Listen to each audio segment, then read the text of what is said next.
September 14 is the biggest event in boxing coming up. Floyd Money Mayweather, Saul Canelo Alvarez, Danny Garcia, Lucas Matisse. I'm here at Outlaws. How pumped up are you guys for this night of boxing? Super stoked. Pretty stoked. Pretty stoked. Without question. What's your guys' predictions? I'm going Matisse over.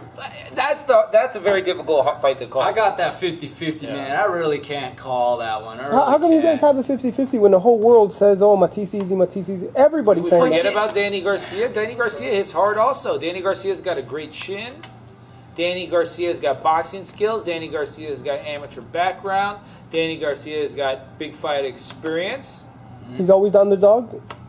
He's always the underdog, and he always puts guys flat on the back. And he has Angel in his corner that makes it entertaining? So I think it's going to be a very fun fight, and Matisse has looked spectacular in his last couple fights, but he's also, I've seen him look not so spectacular also. I've seen him let fights kind of slip away, even if you thought he got robbed against Alexander and Judah. You know, he didn't knock those guys out.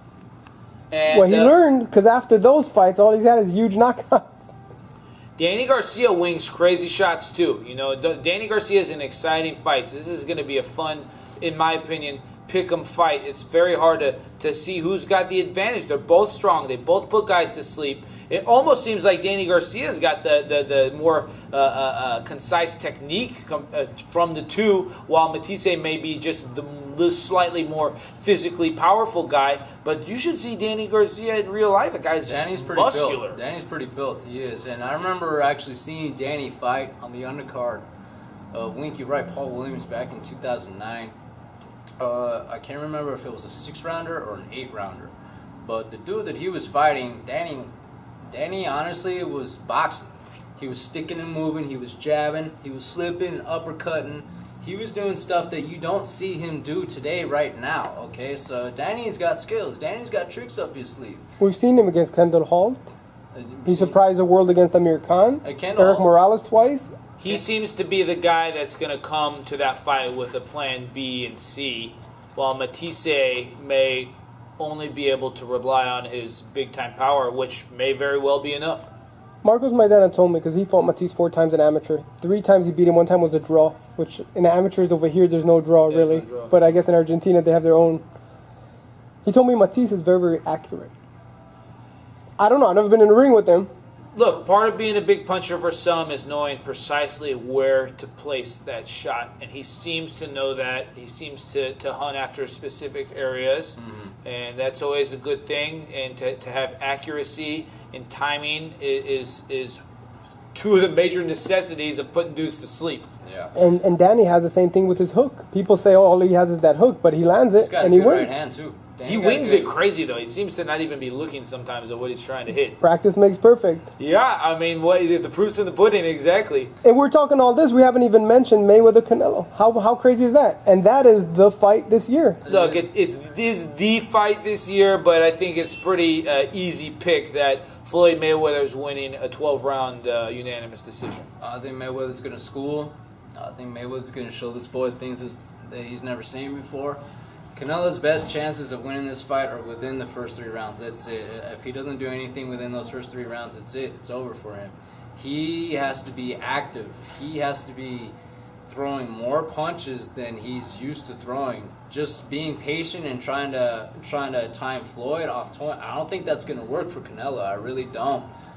One thing I noticed about Floyd's, all of Floyd's opponents too, when they fight him, a lot of their punch output drops. And Canelo's not really known for being an active puncher. And if you're not an active puncher in that sense, Floyd's going to capitalize on those moments that you're not doing anything. I've seen Floyd spar. I remember seeing him spar with Ishe Smith. And Ishe was actually, giving Floyd some good work. But one thing I noticed about Floyd, that 1 second, you're not doing anything, boom, he's on you right away. Let me ask you guys this. You guys been following Floyd's career from almost when he started? Pretty much since he was an Olympian, yeah. In the history of Floyd Mayweather in his 45 fights, because this is his 45th fight, where do you rank Canelo Alvarez as an opponent? As an opponent? Compared to who? Like Castillo, Corrales, De La Hoya, Marquez? I would say, it's kind of a tough question, Elliot. It is, because here's the thing about Canelo. I mean, Canelo Canelo is. I think Canelo's. I do think he is great. I like what I see from him. You know, honestly, I don't hate the guy. I really don't. But I just I think Floyd's just too experienced for him. But in terms of rank, hey, you know what? This is what it comes down to.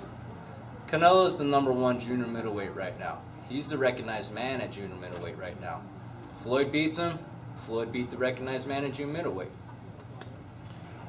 Canelo doesn't rank very high in the list of people that Floyd has fought. You know, he's not as decorated as a De La Hoya. He's not even as decorated, almost, you know, achievement-wise as Robert Guerrero. Although he's going to be, you know, 10 times the fight that Robert was. You know, Cotto. Cotto has accomplished 1,000 times more than Canelo has. But Canelo's more famous than all of them put together. And that's exactly correct. And that's why this fight is happening. And I think the majority of people know that, right? And I think also the majority of people have this idea of what Canelo could be. Because he has not proven anything. In fact, in his toughest fight to date versus Austin Trout, he had a mean late round fade that doesn't bode well against Floyd Mayweather, one of the best championship round fighters that I've ever seen.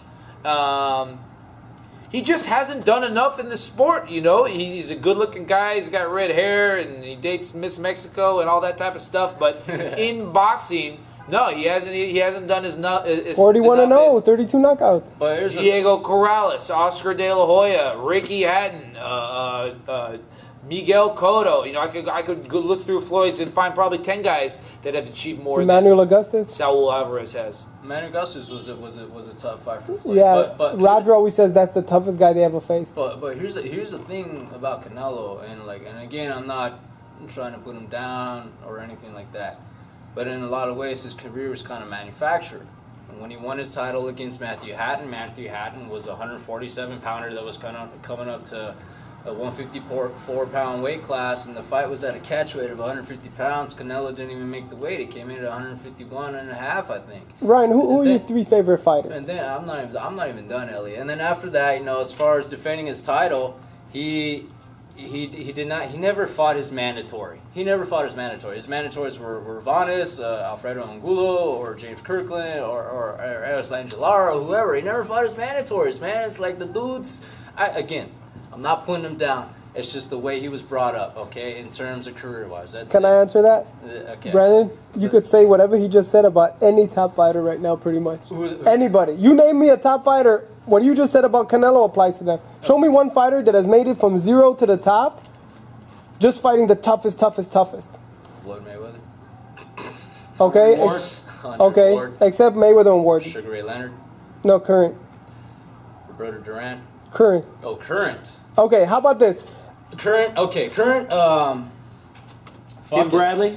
Tim Bradley Had to fight nothing but fucking tough guys. Oh yeah, and you know he wasn't given the rock star. No, he was the opponent in a number of those fights. Oh yeah.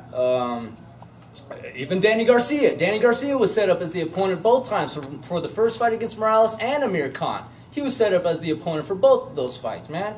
I mean, I'm gonna be real about that. That's the truth. That's the truth.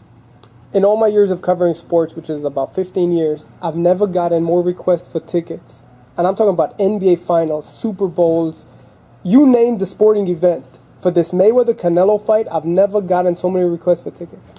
I may end up in Vegas for it. We'll see. It's big. I might roll out to Vegas. I did see that there's still some closed circuit tickets at the Mandalay Bay available, which is I might get myself one. But here's the thing, Ellie. This is the thing I did notice. Okay, as far as general public speaking, okay, when Canelo fought Mosley on the undercard of Mayweather Cotto, after that fight that night, after Mayweather's fight against Cotto and after Canelo's fight against Mosley, people started talking about Mayweather Canelo. They did. I remember my boy, who's a casual boxing fan, not a hardcore, but a casual boxing fan. He was even saying, "Oh, what about Canelo? What about Canelo?" And even at that time, I was telling him, "You got to be shitting me, dude. Really?" You know. But here's the thing, Canelo, yeah, he's heavier than Mayweather. Yeah, he might be possibly stronger than him. He does put good combinations together, and yeah, is there a possibility if he catches him that he might knock him out? Hey, and if he pulls it off, then that's the beginning of his legendary career. Brandon, any last words to conclude this interview right now? Mayweather, Canelo, Garcia, Matiz? How well is Canelo's career going to go when he's got that one in the loss column? That's what I want to know. That's what the future will tell us. Without question. Without question. There you have it, right here at Outlaws. Stay tuned. FIASNewsReporting.com. I'm Ali Sekbak reporting. And you can follow me on Twitter. That's Sekbak.